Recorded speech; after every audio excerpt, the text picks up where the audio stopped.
শাকিব খানের অ্যাক্টিং দেখে মেনলি আমি অনেক বেশি হতবাক বলতে পারেন যে শাকিব খান এটা করতে পারে। হ্যাঁ, ও নিজেকে প্রুভ করছে যে আমি এখনো আসি ইন্ডাস্ট্রিতে। রায়হান রাফি মানে বাংলাদেশের জেম। অ্যান্ড হ্যাঁ, শাকিব খানও নিজেকে অনেক ইমপ্রুভ করছে। কতটুকু আশা নিয়ে আপনি সিনেমা হলে গিয়েছিলেন? আমি এখানে একদম আশা ছাড়া গেছি। আমি এখানে আসছি মেনলি রায়হান রাফির জন্য। বাট আমি যখন আর কি শাকিব খানকে অ্যাক্টিং করতে দেখছি অ্যান্ড সব কিছু, তো আমার কাছে দেখে লাগছে যে ও মাই গড, আমি যে আশা করছি তার চেয়ে বেশি পাইছি আমি এখানে। এটা হচ্ছে মেন। ইন্ডিয়ান নায়িকার সাথে শাকিবের কেমিস্ট্রি কেমন? শাকিব খান তো অলরেডি ইন্ডিয়ার মধ্যে গেলে অন্যরকম হয়ে যায়। তো ইন্ডিয়ান নায়িকার সাথে তো এটা নতুন কোনো কিছু বিষয় না। তো ওরকম হ্যাঁ, ভালো ছিল। ইন ক্লাইম্যাক্সটা কেমন এনজয় করেছেন?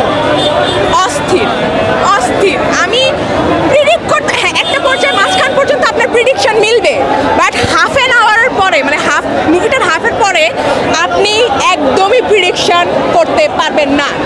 আমি নিজেই প্রিডিক্ট করে আমি জাস্ট লাস্ট ওয়ানের মধ্যে দেখছি অন্যরকম